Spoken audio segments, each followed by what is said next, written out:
What's up, everybody? Today's video is going to be about the Fjällräven Keb Fleece Jacket. We're going to go through some specs. We're also going to mention when to use this jacket and what it's good for.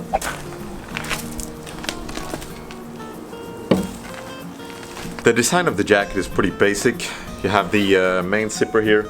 Underneath you have extra fabric so you don't get caught in your base layer.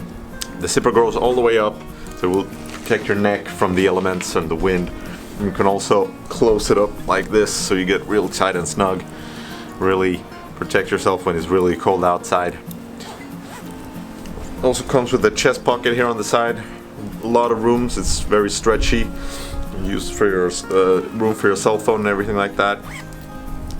The arms are pretty loose all the way down, so that means you can have your base layer and it won't get caught up and go all the way on up when you're putting it on. On the shoulders, the jacket is reinforced with the G1000 fabrics. If you want to wear a backpack, you could do that and will not wear and tear on the jacket.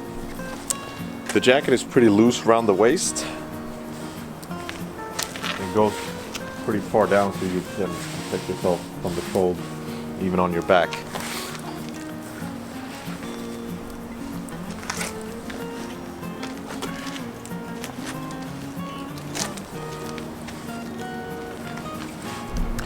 The jacket is made so that you slide in under your outer shell pretty easy, and then on the inside here it's pretty soft against your skin.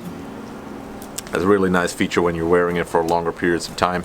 Also here on top of the chin, I don't know if you can see there, it's also got protection so you don't get caught in your beard or hair or whatever on top here. That's another nice feature. I don't recommend wearing this when you're close to a fire.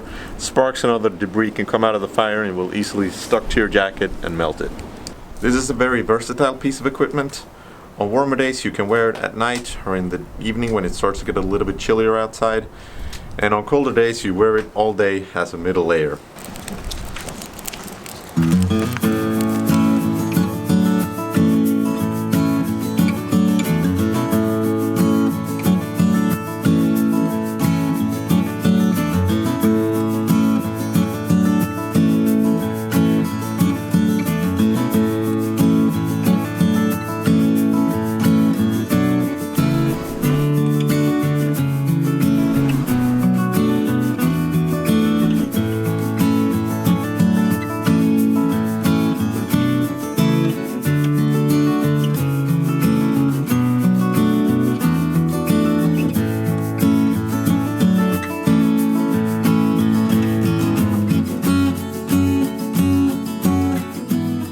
Alright guys, that's it for this video. Please leave a thumbs up, comment if you have any questions for us, and I'll see you guys in the next video. Hey Bye. Don't forget to subscribe. Yeah? Alright, let's go.